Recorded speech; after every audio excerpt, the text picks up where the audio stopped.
Hello students, welcome to boost up smart preparation. आज का video थोड़ा ज्यादा सीरियस होने वाला है बिकॉज ये वीडियो सारे जुडिशरी एस्पिरेंट की लाइफ को कहीं ना कहीं इंपैक्ट करेगा। आइए सुप्रीम कोर्ट के लेटेस्ट ऑर्डर के बारे में जानते हैं जिसने गुजरात हाई कोर्ट के जो सिविल जज जूनियर डिवीजन जो एंट्री लेवल पेपर होता है उसके एडवर्टीजमेंट पर स्टे लगा दिया है।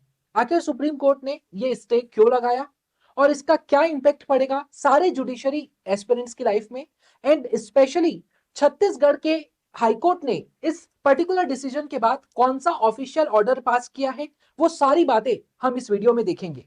तो ये वीडियो को लास्ट तक जरूर देखना और पूरी चीजों को ध्यान से समझना। वीडियो को स्टार्ट करने से पहले एक इंपॉर्टेंट अनाउंसमेंट। देखिए, छत्तीसगढ़ में 16th नंबर के सब्जेक्ट में जनरल नॉलेज को ऐड किया गया है और अभी भी अप्रोक्सीमेटली 70 दिन बचे हैं। अगर आपको लगता है कि आपका जीके वीक है तो आप मेरे साथ जुड़ के जीके पढ़ सकते हैं। आपको लगता है कि आपका लोकल लॉज अभी भी कमजोर है और उसमें ज्यादा ध्यान देने की जरूरत है तो आप उसकी तैयारी भी हमारे साथ कर सकते हैं। फर्दर 20 मार्च से अपडेटेड टेस्ट सीरीज हम लॉन्च करेंगे जहां पे 31 टेस्ट हो गए, 11 सब्जेक्ट स्पेसिफिक टेस्ट हो गए जिसका प्रॉपर शेड्यूल आपको 20 मार्च से पहले दे दिया जाएगा। जो 10 जनरल नॉलेज के पेपर हो गए वो आप आपके टाइम के कन्वीनियंस के हिसाब से दे सकते हैं, उसका कोई प्रॉपर शेड्यूल नहीं होगा। और फिर जो 10 मिक्स्ड टेस्ट हो गए full length paper, actual exam like paper, वो शेड्यूल के हिसाब से होगा तो वो भी आपको शेड्यूल मिल जाएगा। और कोई भी कोर्स या टेस्ट सीरीज से रिलेटेड कोई डिटेल्स आपको जाननी है तो आप व्हाट्सएप कर सकते हैं 8085696192 पर। यह है हमारे सामने सुप्रीम कोर्ट का ऑफिशियल ऑर्डर जिसमें सुप्रीम कोर्ट ने गुजरात हाई कोर्ट की जो एडवर्टीजमेंट आया था सिविल जज जूनियर डिवीजन की भर्ती के लिए उस पर रोक लगाई है। नाम क्या है केस का? ऑल इंडिया जजेस association and others versus Union of India. इसका सिविल रिट पिटीशन नंबर 1022 बटा 1989। ये भी आपको याद रखना है क्योंकि इसका रेफरेंस हम आगे छत्तीसगढ़ हाईकोर्ट के ऑर्डर में देखेंगे। अब हमारे सामने है गुजरात हाईकोर्ट का वो एडवर्टीजमेंट जिस पर सुप्रीम कोर्ट ने स्टे लगाया था। गुजरात हाईकोर्ट ने इस एडवर्टीजमेंट में डेट भी जारी कर दिया था कि कब वो प्रिलिमिनरी एग्जामिनेशन को कंडक्ट करेंगे। इस एडवर्टीजमेंट के तहत 23 मार्च 2025 को प्रिलिमिनरी एग्जामिनेशन होने वाली थी जिस पर सुप्रीम कोर्ट ने स्टे लगा दिया। अब आप ये सोच रहे होंगे कि मैं आप लोग को क्यों गुजरात हाईकोर्ट की प्रिलिमिनरी एग्जामिनेशन की डेट दिखा रहा हूं और उस पर फोकस ला रहा हूं, क्योंकि छत्तीसगढ़ हाईकोर्ट ने भी सीजीपीएससी के थ्रू जो एडवर्टीजमेंट लाया है उसमें डेट इशू कर दी है। 18 मई 2025 को छत्तीसगढ़ में सिविल जज की भर्ती के लिए प्रिलिमिनरी एग्जामिनेशन होगा। और जैसे कि गुजरात पर स्टे लगाया गया था वैसा हो सकता है कि आने वाले समय में छत्तीसगढ़ के भर्ती प्रक्रिया में भी स्टे लगा दिया जाए, क्योंकि जो क्वेश्चन जिसके कारण ये स्टे लगाया गया है वो ऑल इंडिया लेवल पर सेम है जिसे हम आगे देखेंगे। आइए सुप्रीम कोर्ट के इस ऑर्डर को हम डिटेल में समझते हैं। सिर्फ 3 स्लाइड में ये पूरा ऑर्डर खत्म हो जाएगा तो इसे लाइन बाय लाइन ध्यान से समझते हैं। फर्स्ट पॉइंट में सुप्रीम कोर्ट लिखता है the application has been filed by the applicant praying for staying the effect and operation of order dated 24 February 2025 passed by learned single judge of High Court of Gujarat. मतलब Gujarat high court के जो learned single जज ने order pass किया है उस पर रोक लगाने के लिए सुप्रीम कोर्ट में एप्लीकेशन फाइल करता है एप्लीकेंट। सेकेंड पॉइंट में सुप्रीम कोर्ट लिखता है कि उसके सामने जो एडवर्टीजमेंट का मटेरियल पेश किया गया था उससे यह पता चलता है कि गुजरात हाईकोर्ट ने जब जेएमएफसी या सिविल जज की भर्ती के लिए एडवर्टीजमेंट लाई थी तो उसमें कोई भी कंडीशन ऐसी नहीं डाली जो बताता है minimum number of year of practising as a lawyer की क्वालिफिकेशन को। फॉर एग्जाम्पल, जब मध्य प्रदेश हाईकोर्ट ने सिविल जज की भर्ती के लिए एडवर्टीजमेंट लाई थी तब उन्होंने 3 साल की एक्सपीरियंस की कंडीशन वहां पे पुट की थी, लेकिन इस तरीके की कोई भी कंडीशन गुजरात हाईकोर्ट के एडवर्टीजमेंट में नहीं थी। यह बात पॉइंट नंबर 2 में कही गई है। अब पॉइंट नंबर 3 पर सुप्रीम कोर्ट क्या लिखता है उसे समझते हैं। इस पर्टिकुलर पॉइंट को बहुत ज्यादा ध्यान से समझना, क्योंकि यह वही क्वेश्चन है जो सारे जुडिशरी एस्पिरेंट्स की लाइफ को इंपैक्ट करने वाला है।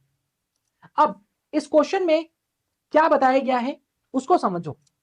Whether a specific number of years should be prescribed as a minimum qualification for enabling a candidate to apply for the post of judicial magistrate first class and civil judge junior division is pending before the 3-judge bench of this court। मतलब supreme court की full जज bench के सामने ये question already pending है कि minimum कितने साल का एक्सपीरियंस होना चाहिए एक कैंडिडेट को, जिसके बाद ही वो व्यक्ति सिविल जज बनने के लिए अप्लाई कर सकता है।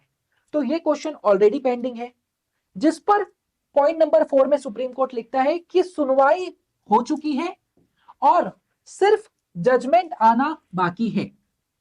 तो इस सिचुएशन में हाई कोर्ट को जल्दबाजी नहीं करना चाहिए एडवर्टीजमेंट लाके और पेपर लेके, और इसी वजह से सुप्रीम कोर्ट हाई कोर्ट की इस एडवर्टीजमेंट पर स्टे लगाता है।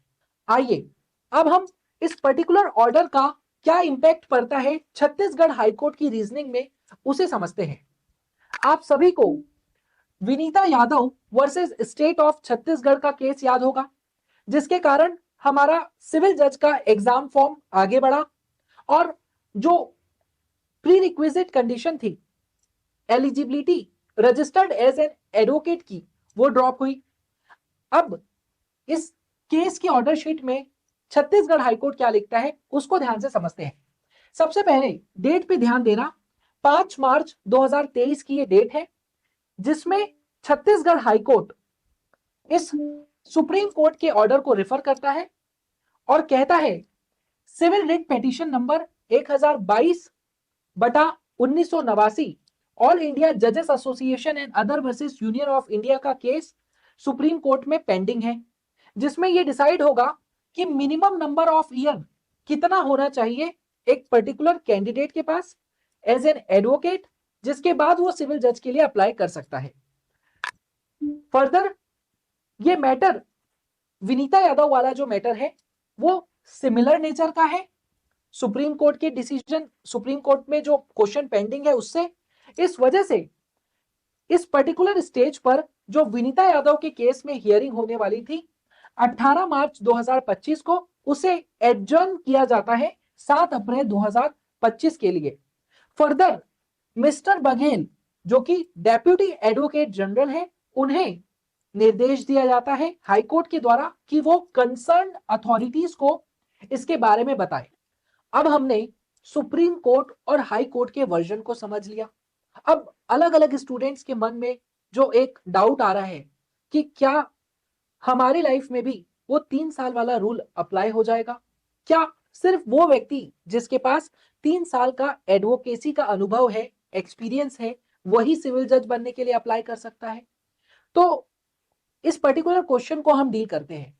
फर्दर छत्तीसगढ़ जुडिशरी एस्पिरेंट्स के मन में एक और डाउट है कि 18 मई को जो उनकी प्रिलिमिनरी एग्जामिनेशन हो रही है 57 वैकेंसी के लिए, इस पर्टिकुलर वैकेंसी में भी ये रूल को इंपोज कर दिया जा सकता है कि नहीं। तो इस पे मेरा क्या ओपिनियन है मैं वो बताता हूं।